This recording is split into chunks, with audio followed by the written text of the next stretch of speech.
Bonjour, aujourd'hui est un dimanche, un jour de joie, un jour de bonheur. Un jour où on rend un culte d'excellente action de grâce à notre Seigneur. Ainsi, nous, Chapelle de la foi triomphante, vous invitons à vous joindre à nous afin que nous puissions ensemble rendre un culte merveilleux à notre Seigneur. La Chapelle de la foi triomphante est une église qui est située dans la province du Lualaba, dans la ville de Kolwezi et sur l'avenue LDK 2. Ensemble, je vous demanderai de liker, de commenter et de partager ce lien avec les autres. N'oubliez pas surtout de partager avec les autres, de liker et de commenter la page Facebook et la chaîne YouTube. Surtout, n'oubliez pas de liker, de commenter, de partager avec vos proches. Alors, suivons le pasteur.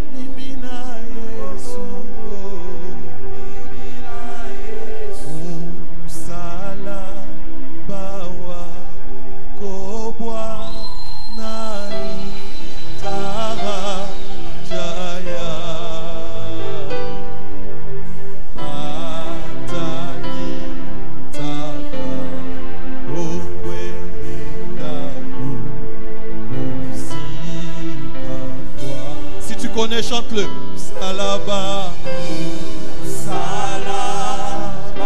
wa, Kobwa, Nani, Tajaya, oh, Atani, Taka, Okwenda. Nous les chantons en lingala.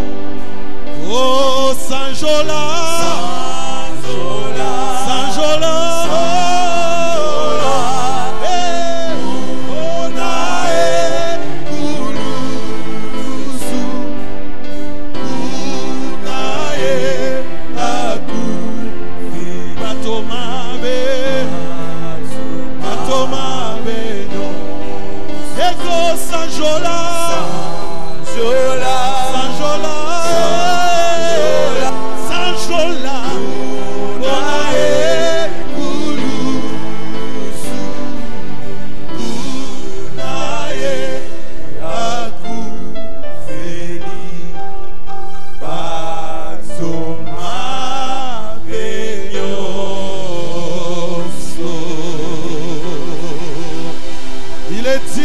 Recevoir notre louange, il est digne de recevoir notre adoration. Alléluia, alléluia.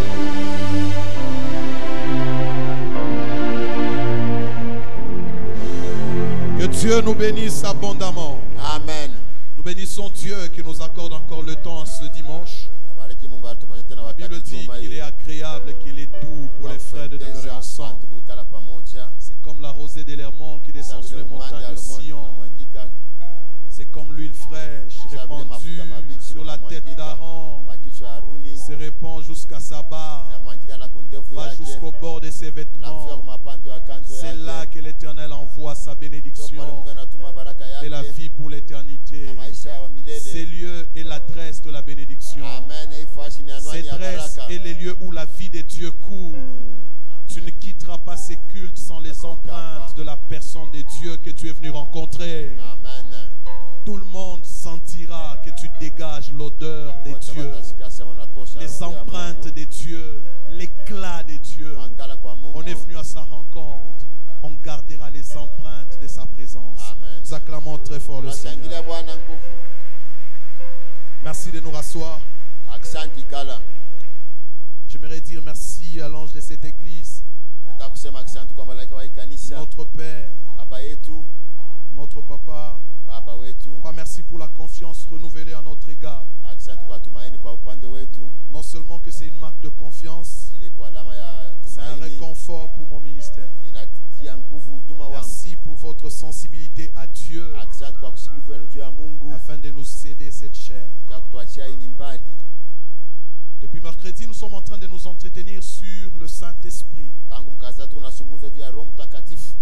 Et nous nous sommes proposé un sous-thème intitulé « Marcher selon l'Esprit ». Nous lui avons accordé un premier sens. Le premier sens de marcher selon l'esprit était que marcher selon l'esprit était un choix. Si on veut, on marchera selon l'esprit. Gloire au Seigneur. Et nous avons dit que quand l'esprit marche avec nous, il nous fait faire des choses. Il nous fait dire des choses. Gloire au Seigneur. Et nous avons également dit que marcher selon l'esprit, c'est faire de la volonté de Dieu sa vie. À un moment donné, la volonté de Dieu pour certains est devenue un acte hasardeux. Un accident de parcours. Non, pour un enfant de Dieu, la volonté de Dieu doit être sa vie. Un peu comme Jésus l'a dit, ma nourriture, c'est de faire la volonté de celui qui m'a envoyé. Notre vie doit être la volonté de Dieu. Tous nos actes devront être la volonté de Dieu.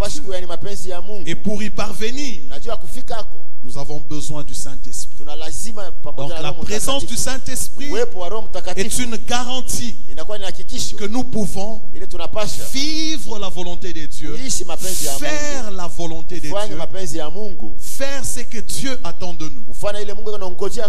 Ni t'était le Saint-Esprit, cela ne serait pas possible. La vie chrétienne ne serait pas possible. Une des raisons de la présence du Saint-Esprit dans nos vies, c'est de nous conduire à faire pleinement la volonté de Dieu. Gloire au Seigneur.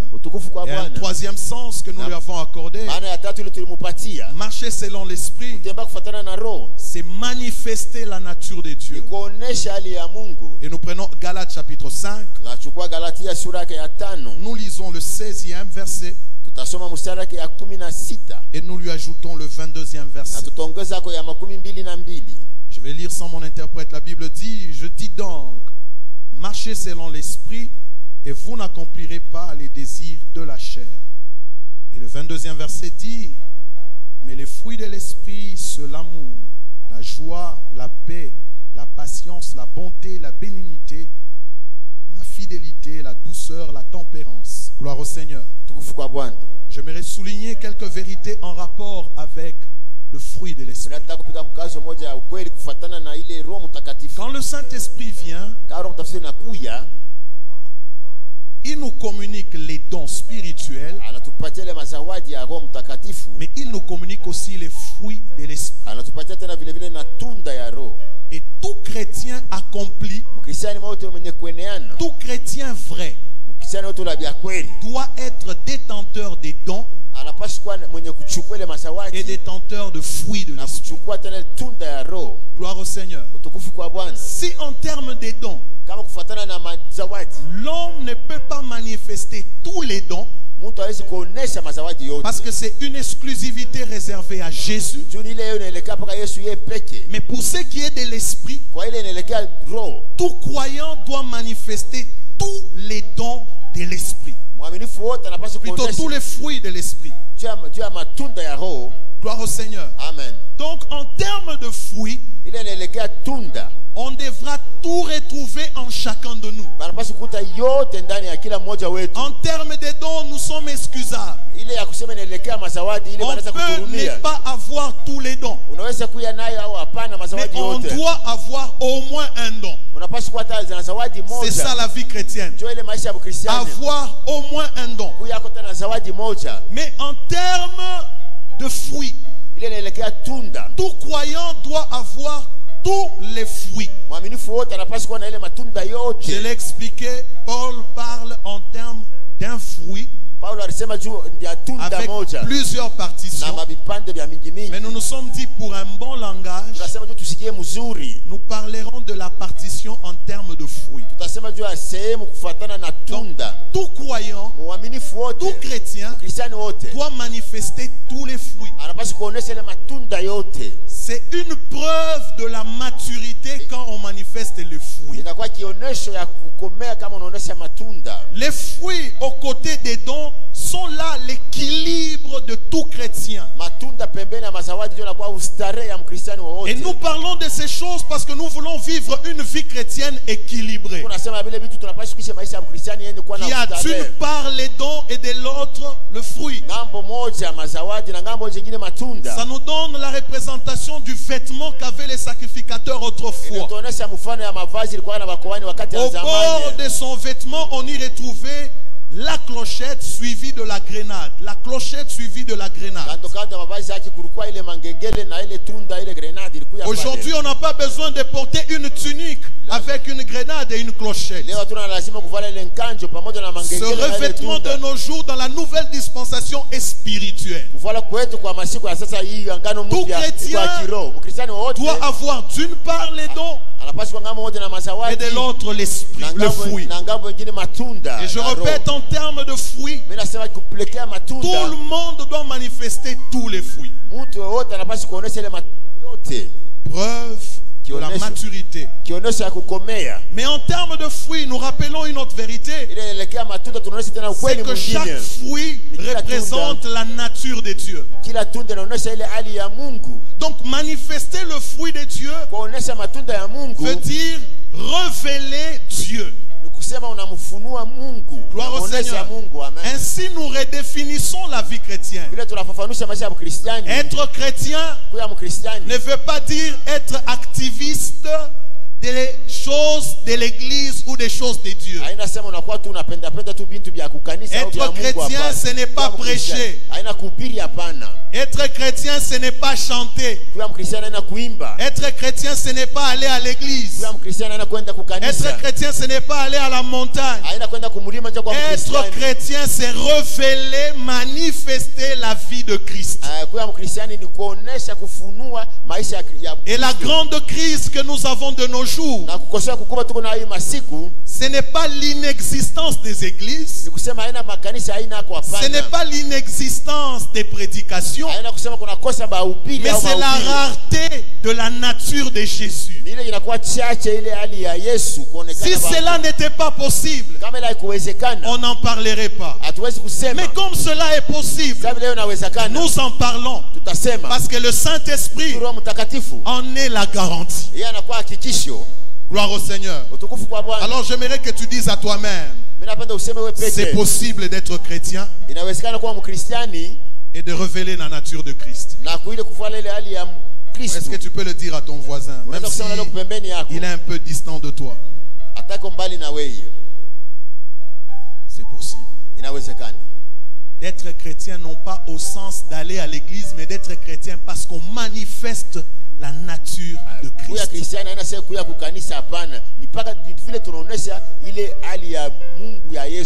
Alors dans le fruit de l'esprit, on en distingue 9. Le vendredi, on a parlé de l'amour. Et aujourd'hui, nous parlons de la joie. Si le temps nous le permet, nous parlerons de la patience. Je vais sauter la paix. Simplement parce que j'ai eu la conviction de parler de la joie et de la patience. Gloire au Seigneur. Alors j'aimerais ressortir 3 vérités qui sont en fait des objectifs majeurs. La liste n'est pas exhaustive, mais c'est des éléments très importants. La première vérité se rapporte avec Psaume chapitre 100, le verset 2. Voici ce que disent les Écritures. Servez l'Éternel avec joie. Venez avec allégresse en sa présence. La joie comme fruit de l'esprit n'est pas un simple sentiment. C'est une nature que nous avons. Et quand la joie se manifeste par la vertu de l'esprit, elle nous permet de mieux servir l'Éternel. Elle nous met dans un confort pour que nous servions l'Éternel comme il se doit. Le Saint-Esprit déverse en nous de la joie.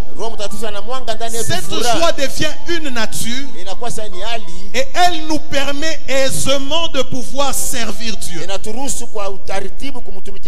Comme pour dire, celui qui n'est pas joyeux ne peut pas aussi servir Dieu. Mieux, ne peut pas servir Dieu correctement. Le service marche de pair avec la joie. De peur que le travail ou l'œuvre de Dieu ne soit une souffrance pour toi, une corvée pour toi. Il y a des personnes, quand on leur dit de pouvoir évangéliser, pour eux c'est une punition. Mais quand on a le fruit de l'esprit comme joie, on peut mieux servir, mieux évangéliser et le faire avec joie. Nous parlons de la joie parce que c'est un ingrédient majeur qui nous permet d'être en condition pour mieux servir Dieu. Et je prie ce matin que ceux qui ne servaient pas Dieu, qui manifestent la joie, et que cette joie les rende compétents au service.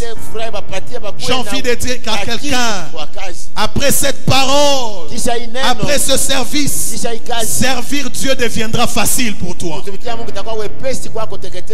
Un autre élément majeur, il se rapporte avec Jacques chapitre 5, le verset 13. La Bible dit, si quelqu'un parmi vous est-il dans la souffrance, qu'il prie. Quelqu'un est-il dans la joie, qu'il chante des cantiques. Amen. La joie nous permet de donner à Dieu la louange qu'il attend de nous. La louange devient facile quand notre cœur est joyeux. Et n'oubliez pas qu'il est dit dans Psaume chapitre 150 le verset 6 que tout ce qui respire loue l'Éternel. Et la louange n'est pas d'un caractère intermittent. Ce n'est pas une histoire à faire lundi, on saute mardi, on fait mercredi, mais c'est une vie. Et pour qu'on y parvienne, il faut qu'on ait une nature qui facilite la chose. Cette nature s'appelle la joie de l'esprit. Elle nous rend prompte à pouvoir donner à Dieu la louange. Je prie que tu sois un chrétien qui sait louer. Je prie que nous soyons une église qui offre à Dieu les louanges. Cela est possible.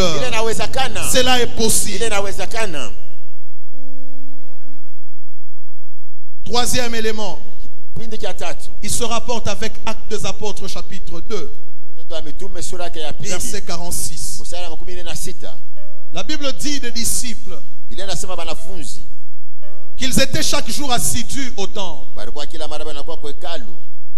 Ils rompaient les pains dans les maisons et prenaient leur nourriture avec joie et simplicité de cœur. Parmi les vertus ou les qualités des premiers croyants, la Bible dit qu'ils étaient assidus au temple. Un peu plus loin, on parle même, un peu plus avant, on parle qu'ils avaient la communion fraternelle comme qualité. La fraternité n'est possible que quand le cœur est joyeux. Nous avons avec nous la joie comme nature. La joie booste la communion fraternelle. Dans Proverbes chapitre 15, verset 13, la Bible dit qu'un cœur joyeux rend le visage serein. Amen. Dans la version Semeur, on dit qu'un cœur joyeux rend le visage aimable. Ça veut dire qu'un enfant de Dieu, c'est quelqu'un qui attire.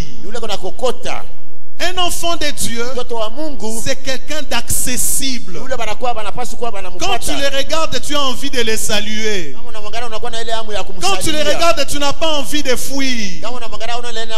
Même si c'est un roi, même si c'est un PDG, qu'il est en face d'un esclave, d'une sentinelle, tu peux les retrouver en train de causer parce qu'ils s'estiment être frères. Ils ont des visages qui s'attirent mutuellement. Je prie que la joie de l'esprit booste la communion fraternelle entre nous et que ça brise les inégalités sociales. Quand on vient à l'église, on ne dit pas je suis. On regarde son frère, on le considère comme frère. Le visage est aimable. Chacun est accessible. Jésus l'était. Jésus l'était. Il a été côtoyé par les grands, mais également par le petit. Nous voulons également l'être. Parce que la vie chrétienne, c'est ressembler à Jésus. Un visage serein émane de la joie. Et la joie est une nature que chaque croyant a, fruit de l'esprit. Gloire au Seigneur. Ainsi, vous allez remarquer que cette joie, elle est fruit de l'esprit parce qu'elle ne peut pas être détruite. Elle ne peut pas être volée. Elle ne peut pas s'effriter. C'est lié à nous. Ce n'est pas lié à un résultat d'un travail. Il arrive que des gens soient dans la joie parce qu'ils sont payés. Il est dans la joie parce qu'il a une provision chez lui. Il est dans la joie parce qu'il a payé de nouveaux vêtements. Mais la joie que donne l'esprit ne tient à rien. En termes de vêtements, en termes de salaire, en termes de statut que tu nature. Donc que tu es chrétien, donc que tu es enfant de Dieu, c'est la vie de tous les jours qui t'accompagne. Que tu es, que tu n'es pas. Parce que manquer, ça peut arriver, mais ça ne dilue pas notre identité d'enfant de Dieu. Gloire au Seigneur. Et puis pour mieux illustrer cela, j'ai voulu prendre l'exemple de l'église de la Macédoine. 2 Corinthiens chapitre 8. Nous allons lire du premier au deuxième verset. On va nous aider. La Bible dit: nous vous faisons connaître, frères, la grâce de Dieu qui s'est manifestée dans les églises de la Macédoine. Au milieu de beaucoup de tribulations qui les ont éprouvées, leur joie débordante, leur pauvreté profonde ont produit avec abondance des riches libéralités de leur part.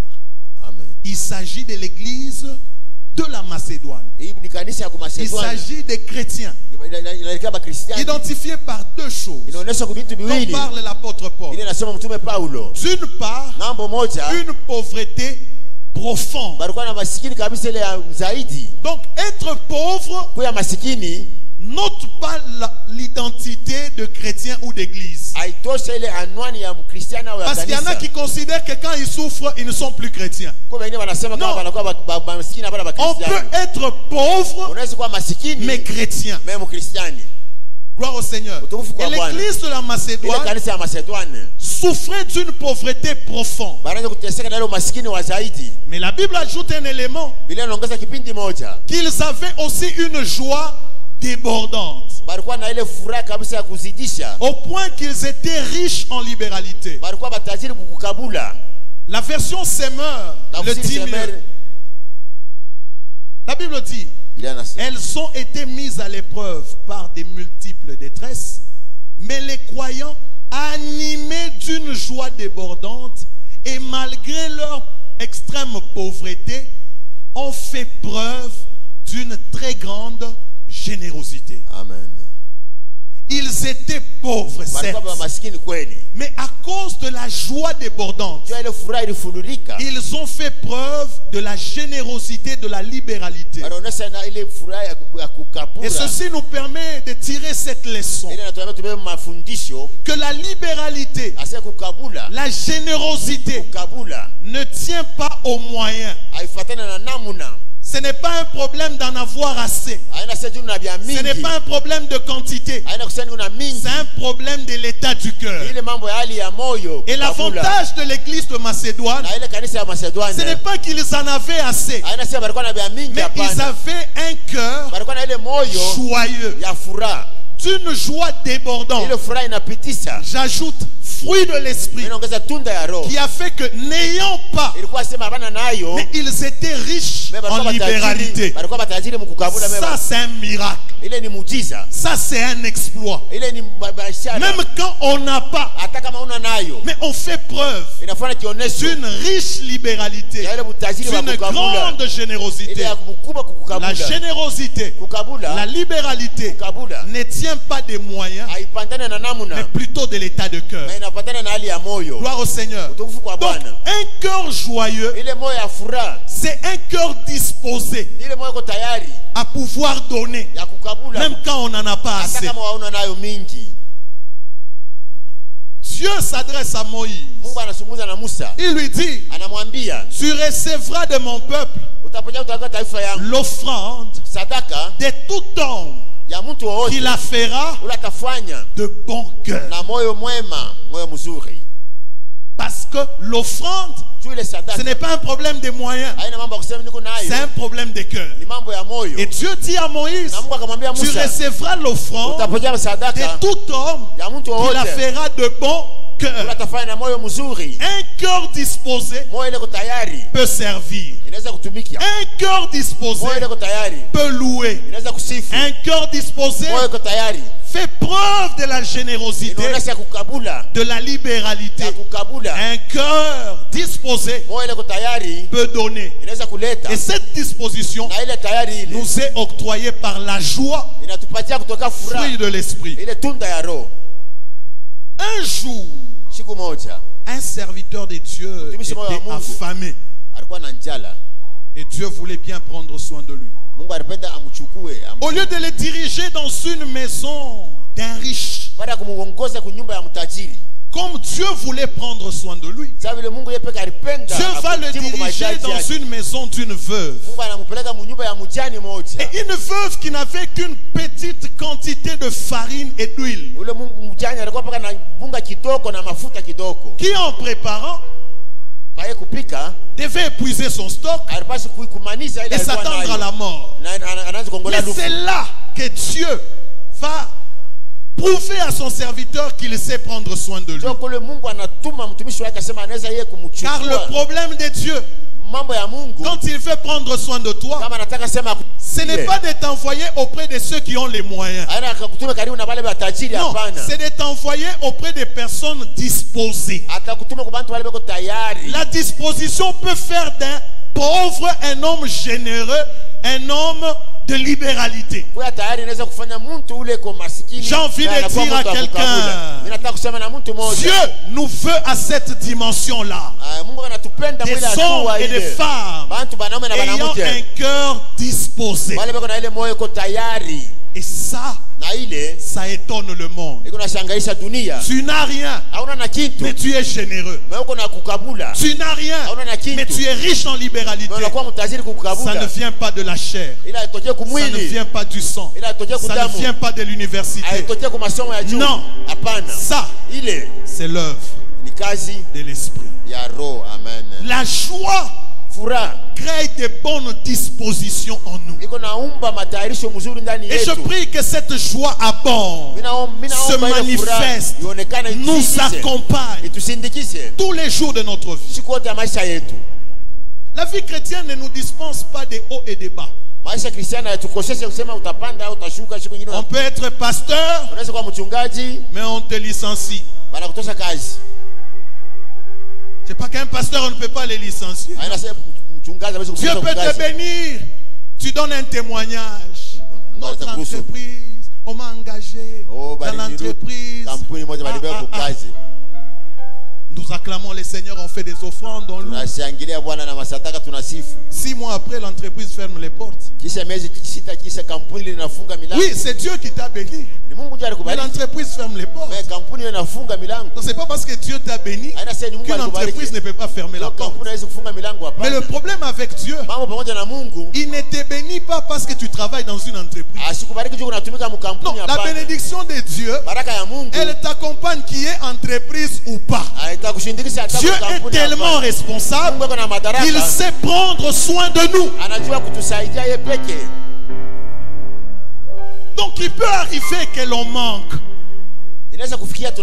mais on garde l'identité d'enfant de Dieu. Mais mon problème ce matin, c'est que tu comprennes que là où il y a la joie, il y a une vie qui se dégage. Paul et Silas, des serviteurs de Dieu puissants, on dit de Silas qu'il était un prophète. Il prophétisait, il enseignait. Mais le grand prophète Silas, aux côtés de l'apôtre Paul, un jour ils ont exercé le ministère. Ils ont chassé un démon qui s'est trouvé dans une femme. Et la Bible dit qu'ils ont été emprisonnés. Oh, un homme de Dieu en prison. Où était Dieu? Non, ça ne dérange pas Dieu. Il est toujours sur son trône. Et la Bible dit de Paul et de Silas, quand ils étaient en prison, Jacques dit que celui qui est dans la joie, qu'il fasse quoi? Qu'il chante. Et la Bible dit de Paul et de Silas, ils sont mis à chanter. Ça veut dire qu'ils étaient dans la joie.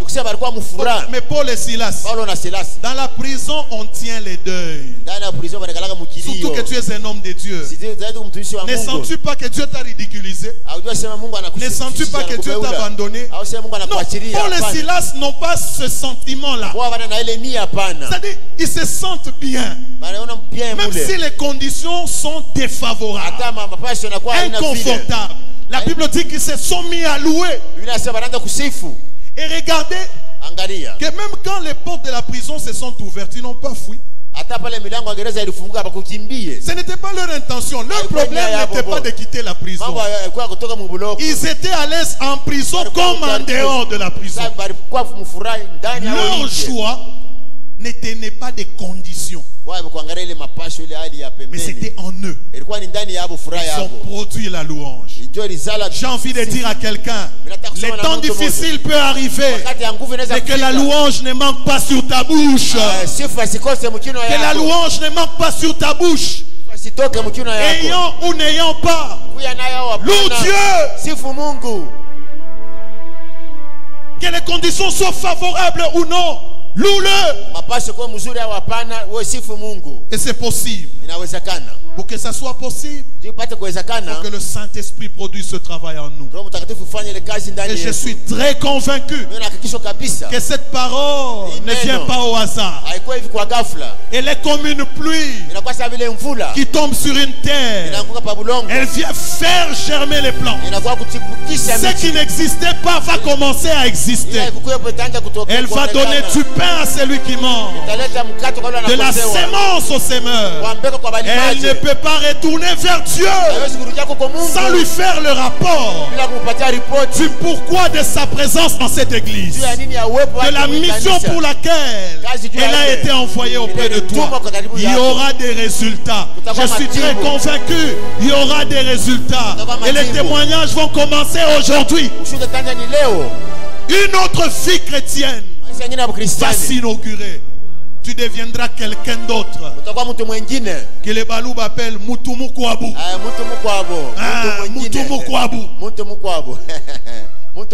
Quelqu'un de spécial qu'on n'a pas connu hier. Frère, comment tous les jours on te voit à l'église? Oui, oui. L'esprit a commencé à faire un travail. On ne va plus te bousculer. Tu sentiras en toi l'aisance de servir Dieu, l'aisance de manifester la libéralité, l'aisance d'être avec ton frère et ta soeur. Ça ne viendra pas de toi. C'est le fruit de l'esprit. Et c'est cette dimension que nous recherchons. Cette dimension rare. Les églises, il y en a. Les porteurs de Bible, il y en a. Les prédicateurs, il y en a. Mais cette sémence-là, elle est rare. Mais nous la porterons. Et nous dirons aux autres, Boya Kotal. Viens voir. Boya Kotal. Venez voir, venez voir. Boya Kotal. Je prie qu'il en soit ainsi. Nous prenons le deuxième fruit. Je dis que je parlerai de la patience. Et cette patience, je la définis en rapport avec la vie de Christ. La patience qui est déjà la nature de Dieu. Dans 2 Pierre chapitre 3, verset 15, la Bible dit: croyez que la patience de notre Seigneur est votre salut. Comme notre bien-aimé frère Paul vous l'a aussi écrit, selon la sagesse qui lui a été donnée. La patience du Seigneur. Alors j'aimerais mieux illustrer cela en prenant le récit de Jean chapitre 2. Du 3e au 4e verset. Je parle de la patience. Encore là, quelque chose d'extraordinaire. Il y a des hommes patients par éducation. Mais ce n'est pas de ça que je parle. Je parle de la patience extraordinaire. Quand on te regarde, on dit non.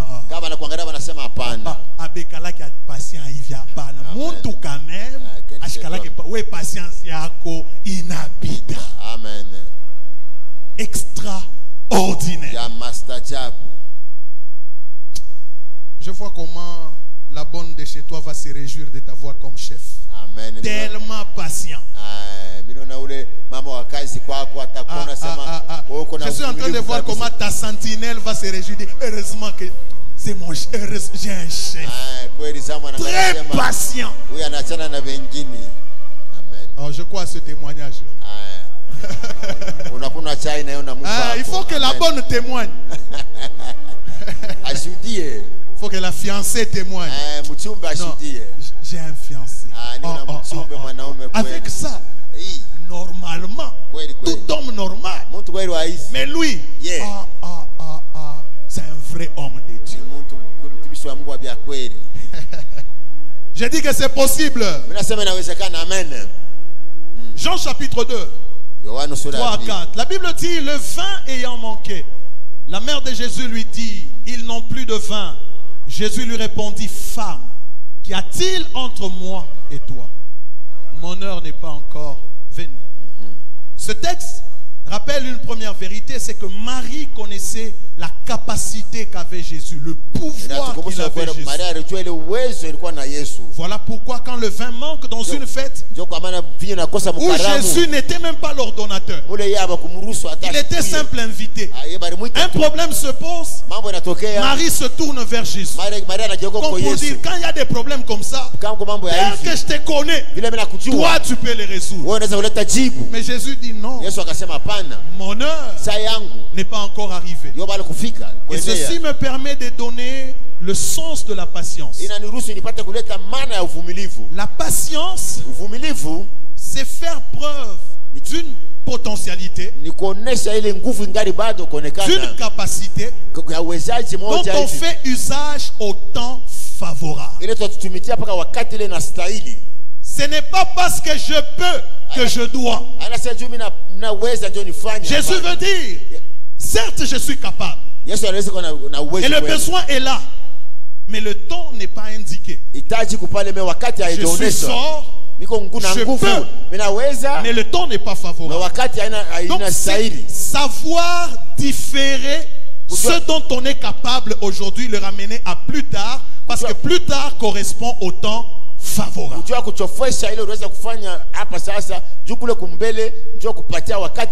Pourquoi j'en parle?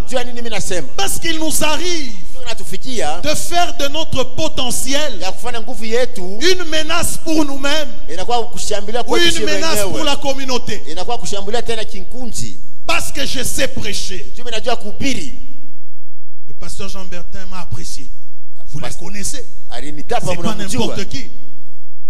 Demain, je vais ouvrir une église. Non! C'est pas parce que tu peux que tu dois. L'appréciation ne signifie pas agir. Non. Ta force doit être utilisée au temps favorable. Jésus était capable, mais il pouvait retenir sa force jusqu'à attendre l'indication du temps, que le temps soit favorable.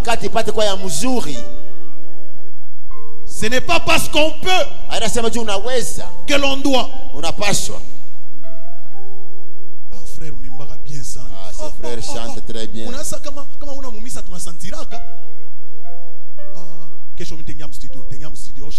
Non, c'est pas l'indicateur. C'est pas parce que tu peux que tu dois. Il faut attendre le temps favorable. Et ça, c'est le Saint-Esprit qui l'accorde. Je peux, mais j'attends le temps, le feu vert de Dieu. Ce n'est pas parce que tu peux que tu dois.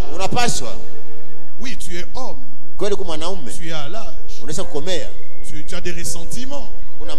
Tu as tout. Ce n'est pas parce que tu peux que tu dois.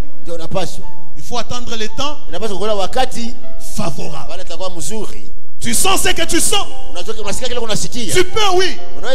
Mais attends le temps favorable.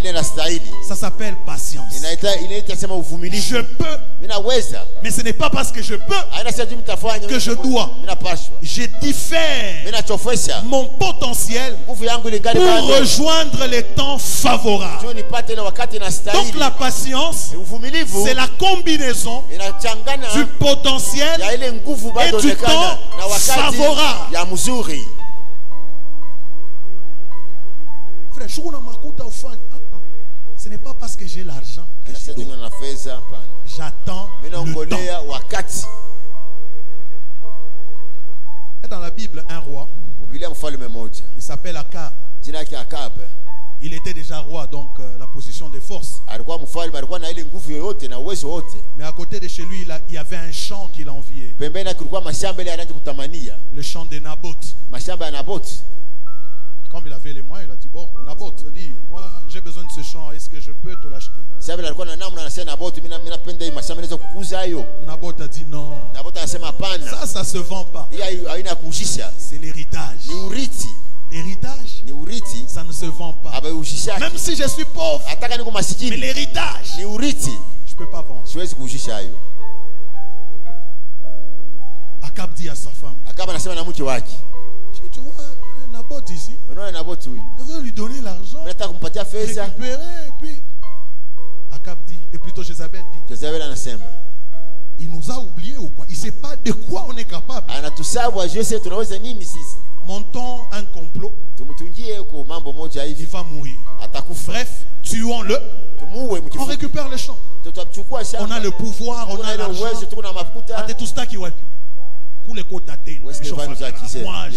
Moi j'ai des il va rien. Et la Bible dit quand il a éliminé Naboth, si le tribunal humain ne peut rien faire, il y a un Dieu qui ne peut pas rester indifférent face à la méchanceté des hommes. Aucune culpabilité, aucune faute ne peut rester impuni. Dieu est intervenu. Il a dit à Élie, va dire à Akab Quelqu'un de sa famille qui mourra. S'il meurt en ville, c'est le chien qui va le dévorer. Et si c'est dans la bourse, c'est l'oiseau qui va le dévorer. Ce n'est pas parce que tu peux que tu peux tout te permettre. Ce n'est pas parce que tu peux que tu dois. Ne fais pas de ta position une menace pour les autres. Ce n'est pas parce que tu peux que tu dois. J'aime cette illustration. Est-ce que vous savez que Satan est une créature de Dieu? Est-ce que vous savez que dans l'Apocalypse, il est dit malheur à la terre, malheur à la mer? Parce que Satan est descendu animé d'une grande colère. Et la Bible dit, sachant qu'il a peu de temps. Même quand le diable nous dérange là, ce n'est pas que Dieu est incapable de l'écraser. Dieu attend le temps favorable. La même Bible dit, à un moment Dieu va lier Satan pour 1000 ans. Il ne fera rien. Et puis la même Bible, Dieu va encore faire quoi? Il les relâche. Satan dérange encore. Et puis à la fin de tout, Dieu le prend. Il le jette dans la fournaise ardente. Pour de bon. Si Satan travaille, ce n'est pas parce que Dieu est incapable. Non, mais simplement parce que Dieu est un Dieu patient. Il en a la capacité, mais il attend aussi le temps favorable. C'est pas parce qu'il peut qu'il doit. Dieu agit en raison de temps. Et pas n'importe quel temps. Les temps favorables. Que Dieu nous donne des serviteurs patients. Que Dieu nous donne des mamans patients. Que Dieu nous donne des jeunes patients. Des chantres patients. Des intercesseurs patients. Des hommes de Dieu patients. D'une patience qui vient de l'esprit. On t'acclame, mais ça ne te fait rien. Tu attends le temps favorable. Tu peux écraser quelqu'un, mais tu ne fais rien. Je prie que Dieu le fasse parmi nous. Et je crois que c'est possible. Nous dirons aux gens, Boya Kotal, viens regarder les types de frères que nous avons à l'église. Les types de mamans que nous avons à l'église. Et il fera beau vivre à l'église. Et nous serons des bons représentants de Jésus. C'est pas parce que tu peux que tu dois. Et c'est ça la vie chrétienne. Que Dieu nous bénisse abondamment. Je dis que Dieu nous bénisse abondamment. Que la joie, la patience soit le fruit que chacun de nous manifestera. Cette promesse, elle est pour vous. Elle est pour vos enfants. Pour tous ceux qui sont au loin. En aussi grand nombre que notre Dieu, le Seigneur, les appellera. C'est possible. Waouh, quel culte merveilleux, quel culte fantastique. Nous avons été bénis, nous avons été édifiés par le message de ce matin. Alors, je vous invite encore une fois à liker, à commenter et à partager ce lien avec les autres. Alors, après avoir suivi ces bons messages, n'oubliez pas de liker, de commenter et de partager sur notre chaîne YouTube et notre page Facebook. Que le Seigneur vous bénisse.